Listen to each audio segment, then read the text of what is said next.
Hey everybody, Vince May from On Point Protection Skills, or better known as Ops. Wanted to help clarify a phrase that's been widely used, misused, misinterpreted. So I'm part of a few groups of international crime fighters, and we're connected via various communication platforms. When somebody signs onto shift or about to go do an ops, there's usually always somebody, sometimes a rookie, who would say, "Hey Vince, stay safe, watch your six. Watch your six. Think about it." And that's the phrase we're going to be talking about today. And for those who are not sure where the terminology watch your six comes from, let me get off the bike for a bit here. If we're wanting to give information on the direction or location of whatever our focus is, we use the analog clock system. So right in front of me is 12, to my right shoulder is 3, behind me is 6, to my left shoulder is 9, and obviously all the other numbers in between that. So hopefully that makes sense. For argument's sake, if there was a tree to my 3 o'clock, which is this big tree right here to the right of my shoulder, that's a tree at 3 o'clock. The way we were trained is everything in front of my eyes is now my 12.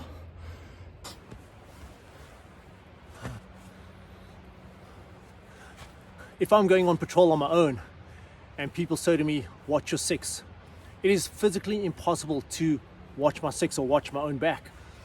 As I mentioned earlier on, our training is everything in front of me is my 12. Why is that? Because if somebody's yelling at me and saying, "Vince, watch your six," right? I'm guessing he's referring to my six. But if he goes 1 o'clock, how do I know that he's not facing in a different direction when he's calling 1 o'clock? So is he calling his 1 o'clock or my 1 o'clock? So anyway, that gets a little more complicated. But it's physically impossible to watch your six. Because watch what happens here. If I turn around to watch my six, remember, everything in front of my eyes is my 12. This now became my 6. Okay. Unless you have accessories, like you're driving in your vehicle and you have your rear view mirrors, right, converted into real-time visuals of what's happening behind you. Using GoPro and all those fancy accessories doesn't help. The guys that I work with don't run around with GoPros. They don't have all these cool fancy accessories. They're not trying to be cool. They're not trying to make a name on social media, right? They're dealing with real life threat. Now, if I'm working in a team setting or with a partner and my partner says to me, "Vince, watch your six," I'd say to him, "So if I'm watching my 12 and I also have to watch my 6 and I have you here, what the hell are you doing?" So part of the roles of partners when you're working together is that you watch each other's back. You watch each other's six. The proper terminology is, "I have your six. I've got your six," when you're in a partner setting. If I'm on my own, possibly use the terms, "Keep your head on a swivel. Stay safe, keep your head on a swivel," right? That means I'm always staying alert, always being aware of everything that's around me. I can check the back, right? I can check the back, check my sides, and that's keeping my head on a swivel.